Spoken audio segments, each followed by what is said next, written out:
Hello, everyone. Welcome to Module 2, concept. Did you get through week 1? Was that okay for you? How did that roll? I know it's a lot, right? Like it was a lot for us, even shooting the training videos. We're like, oh my gosh, are you keeping all this? Is any of this falling out of your head or is it staying? The nice thing is you can learn at your own pace. You can come back and do it again and again and again. And I always say to people in process, let whatever comes in. And if anything falls out your ear, it means it just wasn't quite right timing yet. And just And you trust know what? that. We want you to play, right? There's no winning, there's no losing, there's no A. We're not giving you A pluses, no matter how well No. you do. So there you go. You can throw the report card idea out the window. We ain't giving you one. Okay, so today we're going to talk about the engine room. This is a really cool concept that Tina and I came up with. And we realized what it was when we realized we were both trying to get at the same thing from a different angle. So this is a chapter or a segment of the story that is neither the beginning, middle, or end, but your story does not exist without this scene, without this moment, without this drive.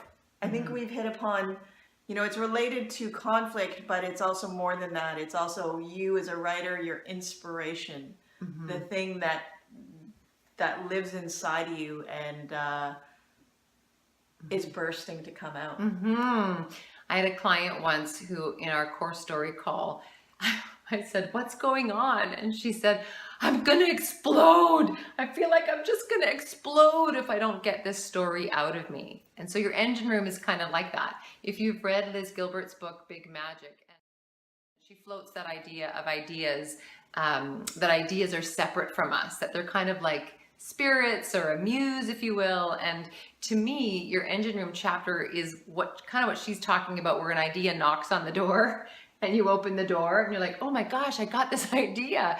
And you see this idea in full. And it's not just the concept of the idea, but you can feel the idea, you can hear the idea. You may not even know what the full story of the idea is, but somehow something has arrived. It's almost like, I think, like giving birth, like you have this baby and you're like, who is this baby? You don't know who this baby is, but this baby is a whole being, and you just have to let the story unfold of this baby's life. So your engine room chapter is that. Go ahead. So I think a really great way to help describe it is through stories and through movies and that kind of thing. So one movie that Tina and I had talked about was Coraline, which is a story by science fiction writer Neil Gaiman. And it's a very dark children's story about a little girl who finds alternate world parents. They're exactly like hers, only they're totally crazy.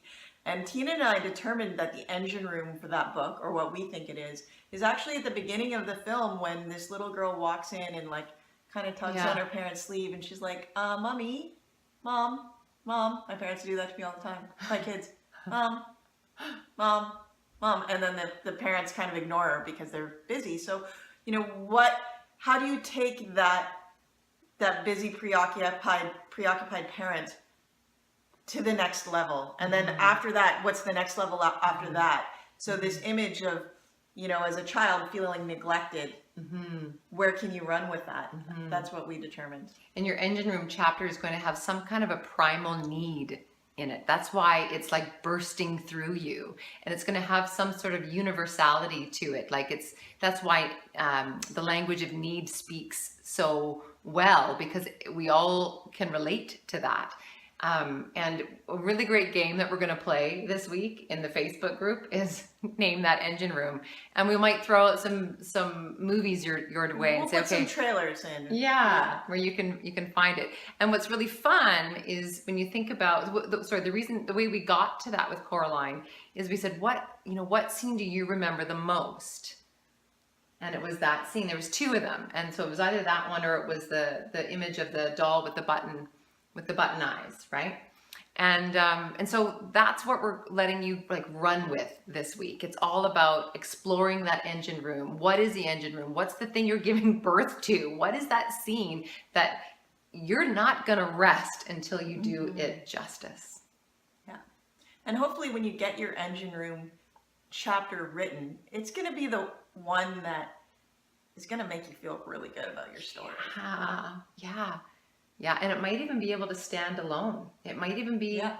who knows, maybe it'll be a little piece of short fiction or whatever, or maybe it's part of your ebook. Or an article. Or an article, yeah, because you can repurpose it, right? This all ends up in your press kit too. So here we go. I think that's it for now. Yeah, Thank Engine you. Room.